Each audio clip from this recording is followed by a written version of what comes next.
Good morning friends, today I am going to tell the summary of The Dear Departed.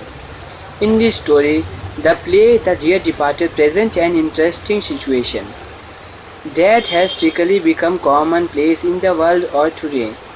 The scene of the play is set in the sitting room of a small house in a lower middle class district of a provincial town. The setting of the play reveals that the tea table has been laid. Mrs. Slater, a plump and active lady, is in mourning and she is getting ready to receive some guests. She beckons to her daughter Victoria, who was 10 years old, and instructs her to change into some sober. It is revealed that Victoria's grandfather has passed away, and the Slater family is getting ready to receive Aunt Elizabeth and Uncle Well. Victoria expresses surprise at this news because her aunt and uncle had not paid a visit for years altogether. Mrs. Slater reveals that they were coming over to talk about grandfather's affairs on the hearing of his death. In the meanwhile, Mr. Slater enters. He is stooping and heavy man, and he is also in mourning dress. Henry Slater is skeptical whether Elizabeth will come or not for the last time. When Mrs. Slater and Elizabeth had quarrelled, she had vowed never to pay a visit again to their house. Mrs. Slater gives Henry new slippers of her father.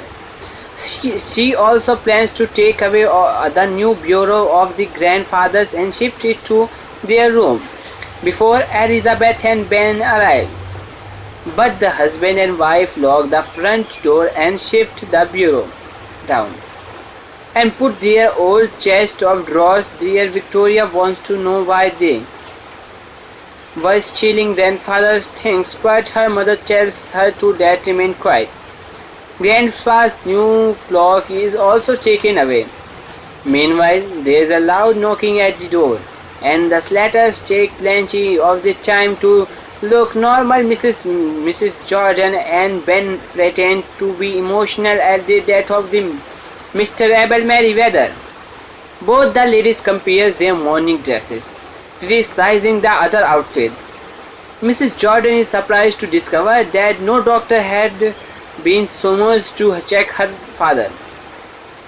Mrs. Slater insists in a stubborn manner that she had been tuned or on Mrs. Planger, and if he was out of the station,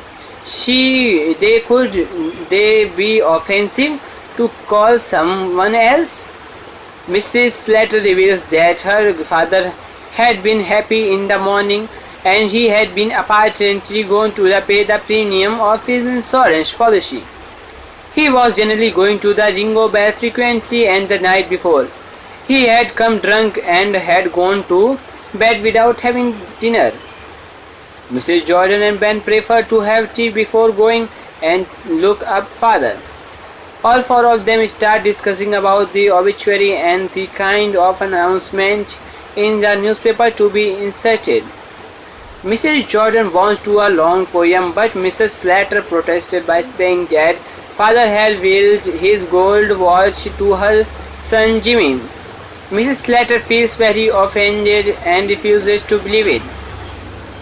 Victoria his premium, but had instant gone over the Ringo Bells, the public house, and managed by John's shotgun windows. Everyone starts blaming the old man for not paying his premium. Victoria is instructed to go over the grandpa's room to get the receipt of the premium. Mrs. Jordan is surprised to note a new bureau, and she wishes to know the details because he was doubts Mrs. Slater's version. Victoria enters looking dazed. She gives the shocking news that the grandfather was stirring and moving. After some time, Mr. Abel Merriweather enters. He is surprised to see his other daughter and son-in-law, Mr. and Mrs. Jordan. He reveals that he was well and just had a slight headache. He noticed Henry wearing his new slippers and takes them. Mr. Abel wishes to know why all were in morning dress. Mrs. Jordan makes up some story to pacify him. Abel Merriweather enjoys tea and has a gorgeous slice of the apple pie. She grumbles and scolds Mrs. Slater for taking away his bureau. Mrs. Jordan gets agitated and accuses her sister of robbing her father. The husbands also joins the wives in hurling association at each other. Abel discovers about his death. He addresses his daughter directly and declares that he was going to change his will and all the money will go to the one in whose house he dies. Both the daughters fight with each other to keep their father. Abel is candidly watching at all the fun. At last makes his announcement which shocks everyone. One Monday he would go to the lawyer and alter his will, and then he would go to the insurance office and pay his premium. After that he would go to the church and get married to Mrs. Chocolate. Everyone is shocked. Abel reveals that he had last found someone who was happy to keep him. He exists with an innovation of his marriage. He also thanks Mrs. Slater for shifting the bureau downstairs for now. It was easy to catch away of Ringo bells. Thank you for watching my video. You like, please subscribe and share.